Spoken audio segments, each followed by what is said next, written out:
I hope you guys are having a wonderful Thanksgiving. I was going to wait until tomorrow to do this video, but I had to do it today because my notification bell kept going off because of stupid, idiotic people. Okay, I'll tell you what it is.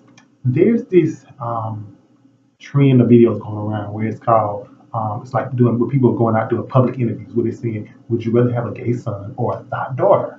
And I watched a couple of interviews. Now, one of the interviews was by a guy named, I think, EJ the Goat. Now, EJ the Goat, he was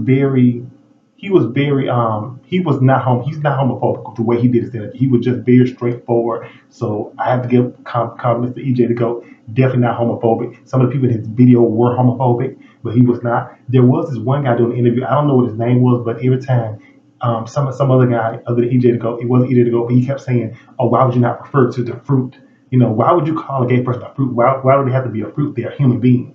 And some of the people in some of the videos were like, I couldn't have a gay son because I would disown him or I would beat him or he's a F.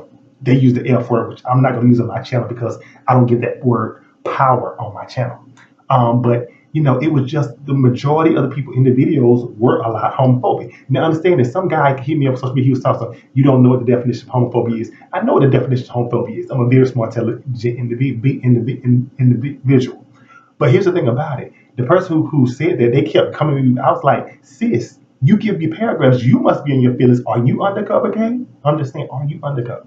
And then the thing about it is, it's like, if you're in a video and you tell a guy that I will kill you or I will beat you or do anything like that, you're homophobic. No point about it. Period. You're a homophobic person. You know what I'm saying? The thing about it is, not liking a gay person, not homophobic. But when you get to where you're physical or you don't like somebody or you disown somebody, that is the definition of homophobia, whether you want to or not, whether you live it in denial, cis or not. That is homophobia, okay?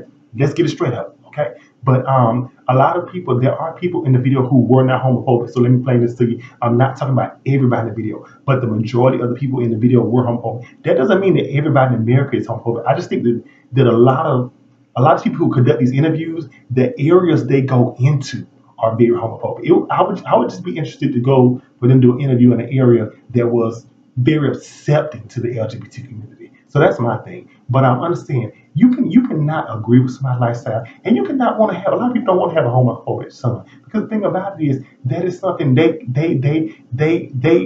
deal with. But the thing about it is there's an old saying goes, God gives his strongest warriors biggest test. A lot of times some straight people can't handle being a part of the LGBT community because they're not strong enough. Now understand this, I'm not calling you a weak person. You may be strong in other areas, but this is the area that you couldn't handle. Because let me tell you something, you don't know what a gay person goes through on a daily basis. The hateful things, the ridicule, the disrespect. And if you go to transgender and transphobic, it's a whole nother level. So don't say that because a person is gay or transgender, they're a weak person. Because let me tell you something, the LGBT community are some strong ass individuals. And then yes, I said it, okay? So let it go. But this trend of videos, I understand, I'm not saying that everybody out there is homophobic, but a majority of it, like 65%, they are. They are. It's just point blank. Okay? So I spoke my mind. Anybody want to comment, I'm here, and I'll say what I got to say. Love you all. By the way, shout out to EJ to go for being one of those interviewers who was not homophobic, who was very respectful the way he asked a question toward the LGBT community. That's all I got to say. Period. Happy Thanksgiving. Bye.